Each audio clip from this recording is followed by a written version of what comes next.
Good morning all of you. आज हम लोग हमारा जो सैंपल क्वेश्चन है उसका जो प्रश्न संख्या 4 है वहाँ से हल करेंगे इसको। तो चलिए शुरू करते हैं। सबसे पहले मैं आप लोगों को पढ़ के सुना दे रहा हूँ, फिर आप लोगों से मैं प्रश्न करूँगा, आप लोग उत्तर दीजिएगा। प्रश्न संख्या 4 पाठ्य पुस्तक से है। अर्ध रात्रि गई कपि नहीं आयऊ, राम उठाई अनुज उर लायऊ। सकहु न दुखित देखि मोहि काऊ, बंधु सदा तब मृदुल सुभाव। मम हित लागी तजेहु पितु माता, सनेहु विपिन हिम आतप बाता। सो अनुराग कहाँ अब भाई, उठहु न सुनि मम बच बिलकाई। जो जतनेव बन बंधु बिछोहु, पितु बचन मानतेहु नहीं ओहु। सुत बित नारी भवन परिवारा, जेहि जाहि जग बारहि बारा। अस विचारि जिय जागहु ताता, मिलई न जगत सहोदर भ्राता। जथा पंख बिनु खग अति दीना, मनि बिनु फणि कबी बर कर हीना। अस मम जीवन बंधु बिनु तोहि, जो जड़ देव जियावहु मोहि। मैंने ये पद पढ़ा। तो यह गद्यांश राम लक्ष्मण और माफ कीजिएगा लक्ष्मण मूर्छा और राम का विलाप से लिया गया है। तो आप लोगों को याद ही होगा जब विपिन सर ने आप लोगों को समझाया था, तो आप लोग उसको जानते ही होंगे। अब मैं इसमें जो बहुविकल्पीय प्रश्न दिए हुए हैं उसको मैं बोल रहा हूँ, आप लोग उत्तर देने का प्रयास कीजिएगा। राम लक्ष्मण के किस स्वभाव का स्मरण करते हैं, सही विकल्प छांटना है। राम लक्ष्मण के किस स्वभाव का स्मरण करते हैं। मैं जो 4 विकल्प दिए हुए हैं एक एक विकल्प बोलते जा रहा हूँ, आप लोग सुनिएगा और फिर उत्तर दीजिएगा। भाईचारा, दूसरा है कोमल, तीसरा है प्रेममयी और चौथा है सेवा भाव। आप लोग बताइए इन चारों में से कौन सा विकल्प सही है।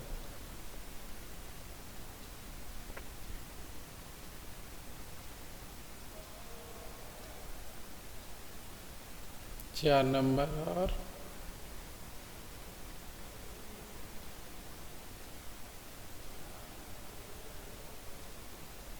वे अपने भाई के कोमल स्वभाव का क्या कर रहे हैं, स्मरण करते हैं। ठीक है, बहुत अच्छा। राम के अनुसार लक्ष्मण ने अपने हित के लिए क्या क्या सहन किया। अगला प्रश्न है राम के अनुसार लक्ष्मण ने अब उनके हित के लिए यानी राम के हित के लिए क्या क्या सहन किया। मैं विकल्प बोल रहा हूं। जंगल में भूख प्यास कमजोरी, जंगल में सीता हरण युद्ध शांति, माफ कीजिएगा युद्ध शक्ति। जंगल में जाड़ा ताप आंधी तूफान, और चौथा है जंगल में कांटे जंगली जानवर कीट पतंगे। बताइए इसमें से कौन सा विकल्प सही है।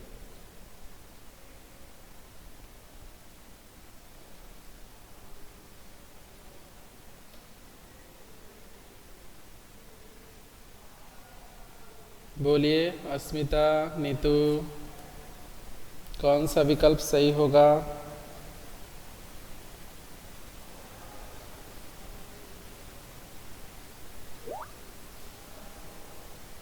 बिल्कुल कौन सा विकल्प है। जंगल में जाड़ा ताप आंधी तूफान सहना। देखिए यहाँ पर वो कह भी रहे हैं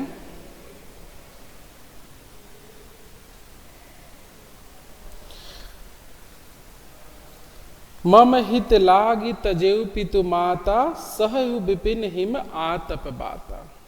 तो कौन सा विकल्प सही है? 2 नंबर, माफ कीजिएगा 3 नंबर, जंगल में जाड़ा, ताप, आंधी और तूफान सहते हैं। तीसरा नंबर, इस संदर्भ में किस क्षति को राम ने बड़ी क्षति माना है? नुकसान। 1 नंबर है भार्या को खो देना। आप लोगों के पास सैंपल कॉपी अवश्य होगा, आप लोग वहां से मिला लीजिएगा। मैंने पहले ही कहा है कि आप लोग इसको डाउनलोड कर लीजिएगा। तो भार्या को खो देना। दूसरा विकल्प है तात का ना आना। तीसरा विकल्प है भ्राता को खो देना। चौथा विकल्प है कपि का ना आना। तो बोलिए कौन सा विकल्प सही है?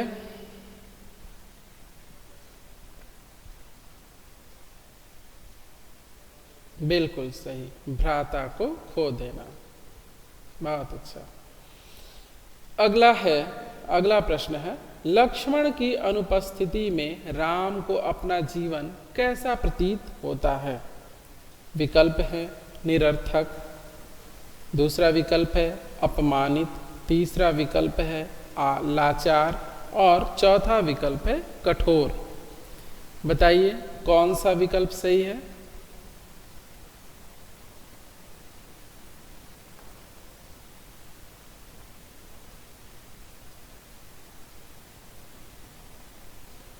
चेष्टा कीजिए।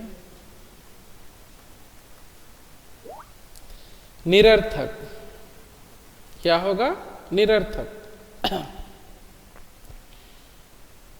5वां प्रश्न, राम यदि जानते कि वनागमन के क्या परिणाम होंगे तब वे क्या नहीं करते? विकल्प है रावण से युद्ध ना करते। दूसरा विकल्प है लक्ष्मण को वन में साथ न लाते। तीसरा विकल्प है माँ के वचन का पालन ना करते। चौथा विकल्प है पिता के वचन का पालन ना करते। कौन सा विकल्प सही होगा? देखिए यहां पर दिया है, जो जन तेउ बन बंधु बिछोहु पितु वचन मानतेहु नहु ओहु। यानी चौथा विकल्प सही होगा। कौन सा? पिता के वचन का पालन ना करते।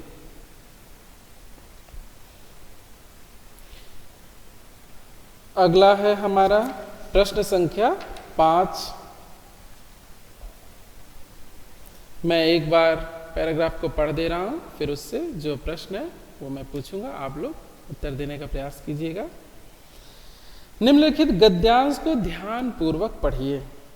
इसी प्रकार स्वतंत्रता पर भी क्या कोई आपत्ति हो सकती है?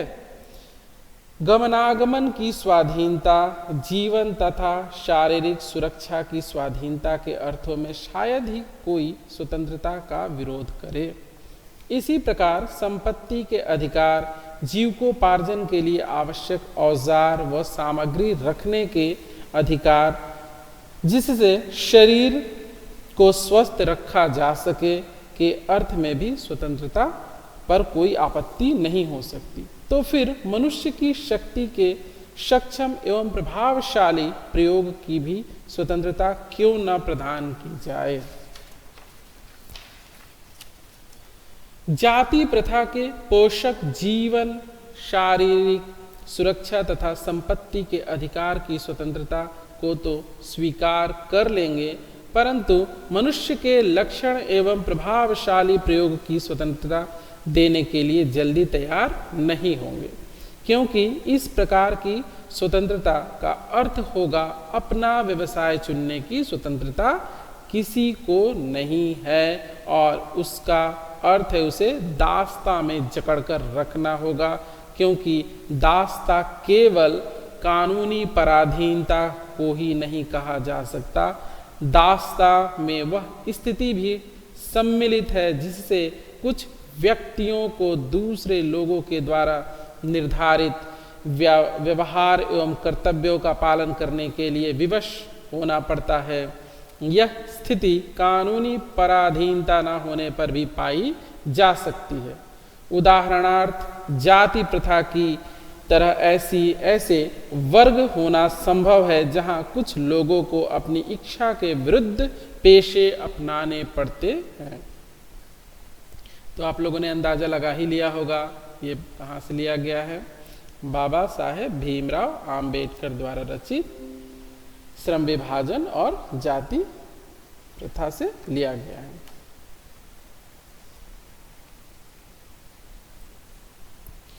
अब इसमें जो प्रश्न है 5 प्रश्न है, मैं एक एक करके पूछ रहा हूं, उसके विकल्प बोलूंगा, आप लोग उत्तर दीजिएगा।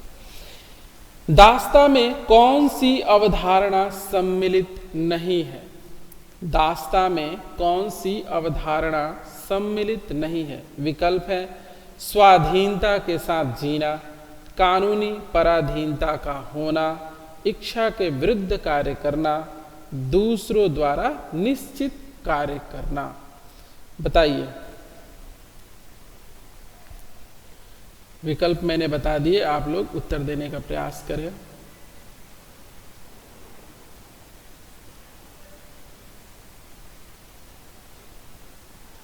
नीतू, अस्मिता,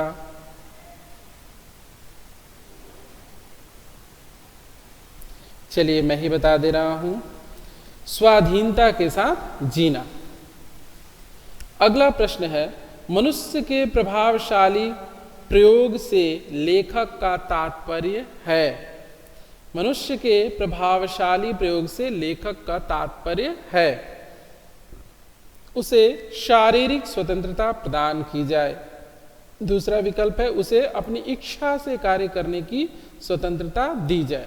तीसरा विकल्प है उसे अपनी मर्जी से जाति के चयन का अधिकार मिले। चौथा है उसे शारीरिक सुरक्षा तथा संपत्ति का अधिकार दिया जाए। बताइए कौन सा विकल्प सही है?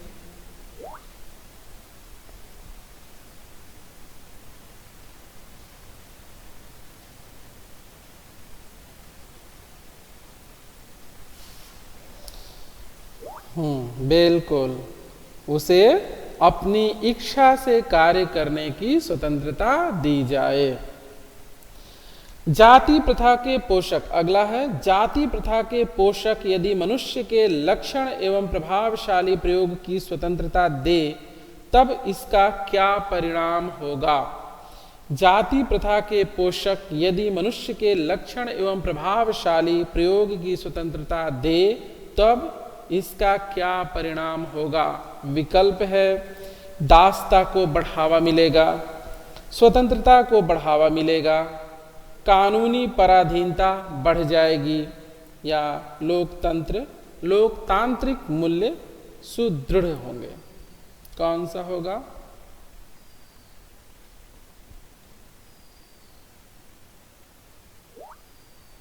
बिल्कुल सही, लोकतांत्रिक मूल्य सुदृढ़ होंगे। बहुत अच्छा। 4 नंबर है स्वतंत्रता पर किसी को कोई आपत्ति क्यों नहीं है? स्वतंत्रता पर किसी को कोई आपत्ति क्यों नहीं है? इससे समाज में दासता समाप्त हो जाएगी, क्योंकि स्वतंत्रता सभी को जाति विरोधी लगती है, क्योंकि सभी को स्वतंत्र और सुरक्षित रहना प्रिय है। इसके साथ भी जातिवाद और शोषण की प्रक्रिया बनी रहेगी। बताइए कौन सा विकल्प सही है?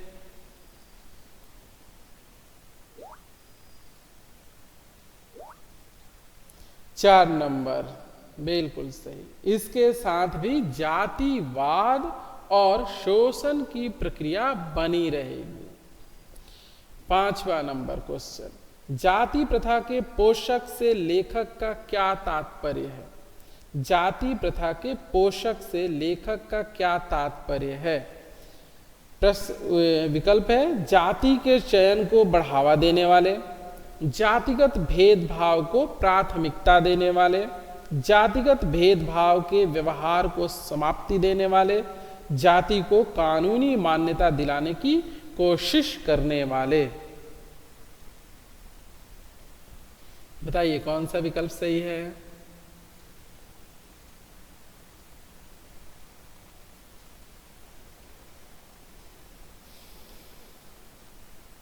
अस्मिता, नीतू क्या हुआ? चेष्टा करो।